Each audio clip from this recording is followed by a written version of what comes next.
ये हॉस्पिटल नहीं है, ये आतंकियों का अड्डा है। लॉ की लैंग्वेज में ये क्राइम सीन है।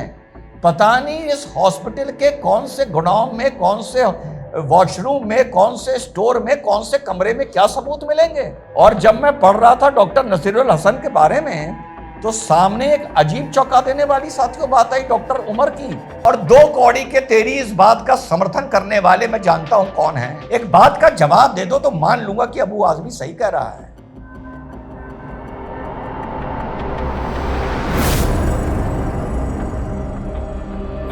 हेलो, नमस्कार, सत श्री अकाल, अस्सलाम वालेकुम। कैसे हैं जनाब? यार ये चीजें जो सामने निकल कर आ रही हैं भाई, ये क्या मकड़ जाल है। और डॉक्टर पकड़े जा रहे हैं अल फलाह मेडिकल सेंटर के। वहां पर अब कमरा नंबर 13 माना जा रहा है जहां कॉन्स्पिरेसी हुई थी। ये वही अल फलाह है जो पहले वीडियो में बताया था मैंने आपको कि जहां पर वो डिजायर भी खड़ी हुई थी जिसमें असॉल्ट राइफल थी। ये डॉक्टर शमीम की, लखनऊ शमीम शाहिद की, जो लखनऊ को बिलोंग करती थी, अब श्रीनगर पुलिस पकड़ के ले गई है जेके। वहीं पर ये गाड़ी भी खड़ी हुई थी I-20। माना जा रहा है उसमें सब एक्सप्लोजिव थे। 12 दिन उसी मेडिकल सेंटर के ये पार्किंग में खड़ी रही है। सारे डॉक्टर के यहां के तार श्रीनगर से जुड़ रहे हैं। एक डॉक्टर नसीरुल हसन साहब और गायब हैं। ये और एक आतंकी गायब है। इसके तार भी श्रीनगर से जुड़ रहे हैं और अल फलाह मेडिकल सेंटर से जुड़ रहे हैं जहां पर ये एक रेजिडेंट डॉक्टर था और ये पढ़ भी रहा था। पढ़ने पर पता चल रहा है कि श्री महाराजा हरि सिंह हॉस्पिटल श्रीनगर में ये काम करता था। वहां से आतंकियों से जुड़ी मामले को लेकर इसे जॉब से हटाया गया था। 2023 पे इस पर एक मुकदमा हुआ था। उसके बाद ये फरीदाबाद पहुंच जाता है। अभी फिलहाल गायब है ये आतंकी। ये वहां पहुंच जाता है और ये जो अल फलाह सेंटर है भाई, ये हॉस्पिटल नहीं है, ये आतंकियों का अड्डा है। अबे इसको भैया सरकार तुरंत सील करे।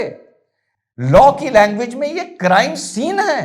पता नहीं इस हॉस्पिटल के कौन से गोडाउन में, कौन से वॉशरूम में, कौन से स्टोर में, कौन से कमरे में क्या सबूत मिलेंगे। सब स्टूडेंट्स को वहां पर इंटरोगेट करो, लिस्टिंग करो, उनकी सोशल मीडिया को क्रैक करो, अंदर उनके इनबॉक्स पढ़ो, उनके मोबाइल अपने कब्जे में लो, सारी उनके मोबाइल हिस्ट्री निकालो और बंद करो इस मेडिकल सेंटर को। भाई ये क्राइम सीन है, ये हॉस्पिटल नहीं है। और जब मैं पढ़ रहा था डॉक्टर नसीरुल हसन के बारे में, तो सामने एक अजीब चौंका देने वाली साथियों बात आई डॉक्टर उमर की, जिसके तार भी यहीं से जुड़े हुए थे। आमतौर पे इस हॉस्पिटल में जो स्टूडेंट्स पढ़ रहे थे, अगर वो एब्सेंट हो जाते थे तो बड़ी सख्त कार्रवाई होती थी, जैसी एक आम प्रोफेशनल कॉलेज में, स्कूल में होती है। लेकिन उमर सुना है महीनों महीनों के लिए गायब होता था और उससे कोई डिस्टर्ब नहीं करता था। भैया आतंक का अड्डा है ये कोई अस्पताल नहीं है। ये तो अस्पताल को एक मखौटा बनाकर एक भारत को जलाने का ये तो एक बहुत बड़ा एक अड्डा मिला है। और भारत को जलाने की जब बात आई तो भारत को जलाने वाले और भी सामने आ गए, जो मैं 2-3 दिन से वीडियो अपलोड कर रहा हूं, आप लोगों को बताने जा रहा हूं। अबू आजमी सामने आ गया। नहीं पकड़ना चाहिए। जिस तरह से मुंबई के कह रहा है कि किसी को गलत ना लोग मारे गए, परंतु किसी पे गलत चार्जशीट ना लगाइएगा, जो पकड़े गए अपनी नाकामियों को ना छुपाइएगा, ये बहुत गलत हो जाएगा। मुंबई में जब ट्रेन ब्लास्ट हुआ था सारे छोड़ दिए गए, आपने बेगुनाहों को पकड़ा था। तो 2 कौड़ी के अबू आजमी और 2 कौड़ी के तेरी इस बात का समर्थन करने वाले मैं जानता हूं कौन है। एक बात का जवाब दे दो तो मान लूंगा कि अबू आजमी सही कह रहा है। कितने आतंकी हैं या कितने माफिया हैं? चलो माफिया की बात करते हैं। सुनते हैं 50 मुकदमे, 60 मुकदमे, कत्ल के मुकदमे, अपहरण के मुकदमे, फिरौती के मुकदमे, जमीन कब्जा करने के मुकदमे, सुनते हैं ना? सुनते हैं। कितनों का कन्विक्शन हुआ है अभी तक? कितने माफियाओं के बारे में सुनते हो कि वो 5 मर्डर के मुकदमों में उनको 20 साल की सजा हो गई, 40 साल की सजा हो गई, उम्र कैद हो गई। अभी उठा के देख लो 2 कौड़ी के, सजा तो वहां भी नहीं हो रही है ना। अरे अक्विटल हो रहे हैं। अतीक को तो अभी बिल्कुल लास्ट स्टेज में एक कत्ल में कन्विक्शन हुआ था, अभी आखिरी में 10 जजेस ने अपने को अतीक का फैसला सुनाने से, मुकदमा सुनने से मना कर दिया था। तो इसका मतलब तो ये माफिया माफिया भी नहीं है। अगर इसी हिसाब से चलोगे, यही पैरामीटर बनाओगे, अबे 2 कौड़ी के पुलिस रिपोर्ट, चार्जशीट, इन्वेस्टिगेशन इस देश में अलग चीज है, उसके बाद कोर्ट का ट्रायल अलग चीज है। किसी को यह कह के नहीं छोड़ा जाता कि इस मासूम को पुलिस ने फंसाया है, कह के यह छोड़ा जाता है सबूतों के अभाव में।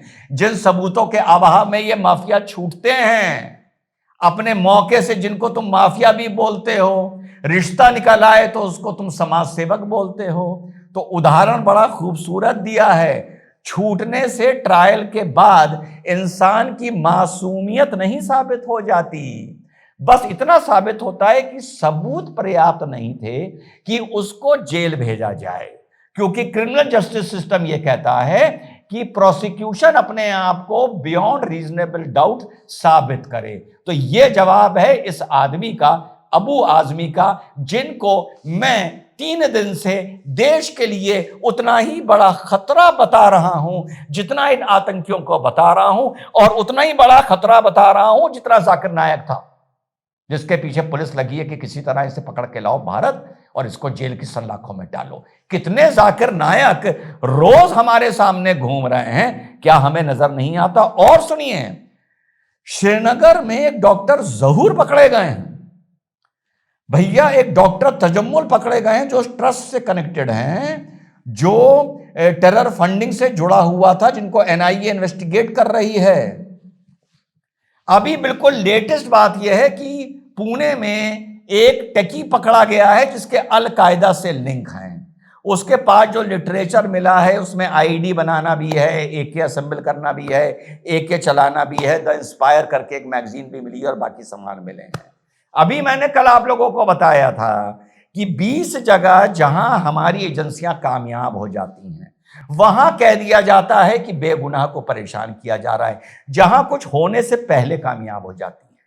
ठीक, जहां 21वीं जगह कुछ दांव हो जाता है, धोखा हो जाता है, कोई हादसा हो जाता है, वहां सरकार और एजेंसियों को कटघरे में खड़ा कर देते हैं, एजेंसियों को प्रेशर में रखते हैं। अगर एजेंसी को 25% भी डाउट होता है तो एजेंसी पकड़ते हुए डरती है, ऐसा ना हो बवाल हो जाएगा, और इसी में कभी ना कभी चूक हो जाती है। अब अगर आज अलकायदा वाले किस्से की बात करो तो सब कहेंगे बेगुनाह को पकड़ लिया। यही अलकायदा का किस्सा आगे जाके कोई मुंबई के बॉम्ब ब्लास्ट में कन्वर्ट हो जाता तो कहते एजेंसियां कर क्या रही हैं, यानी चित भी मेरी, पट भी मेरी, खड़ा सिक्का भी मेरा। तो भैया अपनी बात खत्म करूंगा, पूरा मकड़ जाल था। खबर दीपावली की भी आ रही है कि दीपावली में बॉम्ब ब्लास्ट करना चाहते थे। उसके बाद राम मंदिर काशी विश्वनाथ की भी आ रही है। मुझे ऐसा लग रहा है कि ये सारे डॉक्टर, आतंकी डॉक्टर का जो भी मकड़ जाल था, इन्होंने सामग्री तो सारी जुटा ली थी, लेकिन उस सामग्री को बाद में एग्जीक्यूट कैसे किया जाए धरातल पर, यहां ये लोग चूक रहे थे, या इनको कोई सही गाइडेंस नहीं मिल रही थी बॉर्डर पार से या श्रीनगर से, या इनके पास एक नो हाउ नहीं था। क्योंकि एक ही लोग, आपके पास एक्सप्लोजिव्स, आप दिवाली से प्रयास कर रहे हो और आखिर आते आते वहां पर भी आपका 90% मटेरियल पकड़ लिया जाता है, और जो एक्सप्लोजन भी होता है इस पर भी तहकीकात चल रही है कि क्या वो बॉम्ब में कन्वर्ट हो चुका था या नहीं हुआ था। ये मुझे जो अब फाइनली समझ में आ रहा है, इनके पास वो नो हाउ नहीं इनको मिल पा रहा था, या किसी और को इन्हें उपलब्ध कराना था, वो बंदा अवेलेबल नहीं हो पा रहा था। व्हाटसोएवर ये सब इन्वेस्टिगेशन में चीजें सामने आएंगी। तो अबू आजमी को भी पैगाम है और सरकार को पैगाम है कि अल फलाह मेडिकल सेंटर एक हॉस्पिटल था जो आतंक की को छुपाने के लिए खड़ा किया गया था। अल फलाह एक आतंक का अड्डा है, एक क्राइम सीन है, वहां बहुत छुपे हुए सबूत मिल सकते हैं या केयरलेसली छोड़े हुए सबूत मिल सकते हैं। अल फलाह को, सरकार को सील करना चाहिए। Immediately the government should do this. जय हिंद, वंदे मातरम, खुदा हाफिज।